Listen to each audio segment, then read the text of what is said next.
देखिए बहुत दिलचस्प मुकाबला है इस बार। अरवली जिले की तीनों सीटों पर कांटे की टक्कर नजर आ रही है बीजेपी और कांग्रेस के बीच, और आम आदमी पार्टी भी मजबूत दावेदारी पेश कर रही है। तमाम खास मेहमान हमारे साथ इस वक्त मौजूद हैं, उनसे आपका करा दें तारुफ। हमारे साथ रणधीर चूड़घर साहब मौजूद हैं जो कि मोडासा के भाजपा के प्रमुख हैं, बीजेपी की राय रखेंगे, बीजेपी का पक्ष रखेंगे। जयदत्त सिंह पवार साहब हमारे साथ मौजूद हैं, कांग्रेस पार्टी के नेता हैं। अतुल ब्रह्मभट्ट साहब हमारे साथ मौजूद हैं, राजनीतिक विश्लेषक हैं। और हर बार की तरह हम कर रहे हैं शपथ से ही शुरुआत। शपथ इस बात की कि जो कहा जाएगा इस मंच पर वो सच कहा जाएगा, सच के सिवा कुछ नहीं कहा जाएगा। रणधीर जी, शुरुआत आपसे। मैं रणधीर चूड़घर शपथ लेता हूं, इस मंच से जो कुछ भी बात कहूंगा वो सच कहूंगा, सच के सिवा कुछ नहीं कहूंगा। जयदत्त जी।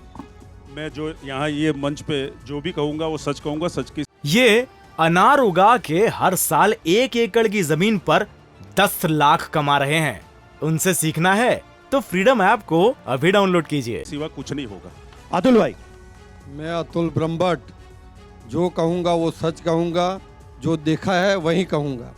बिल्कुल, जो देखा है वही कहना भी चाहिए, सच कहना भी चाहिए, क्योंकि जनता सच सुनना चाहती है। हमारे साथ जनता जनार्दन भी मौजूद है। तमाम अहम मुद्दे हैं जिनका आज की इस डिबेट में हम जिक्र करेंगे, और हर बार की तरह हम शुरुआत करेंगे रैपिड फायर राउंड से, जिसमें हमारे तमाम मेहमानों को 30-30 सेकंड का वक्त मिलेगा। रणधीर जी, पहला सवाल आपसे।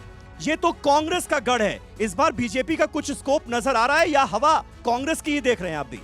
कांग्रेस का गढ़ है ऐसी बात गलत है, क्योंकि अभी अभी आप देखो तो जिला पंचायत, तालुका पंचायत, नगर पालिका, ये सभी इलेक्शन के अंदर भारतीय जनता पार्टी का दबदबा रहा है और कांग्रेस धीरे धीरे अस्त हो रही है।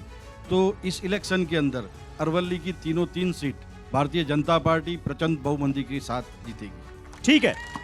जयदत्त जी कांग्रेस पार्टी से हमारे साथ मौजूद। जयदत्त जी, किला ढह तो नहीं जाएगा कहीं? किले की सबसे पहले तो मैं टीवी 9 भारतवर्ष का स्वागत करता हूं यहाँ मोडासा में।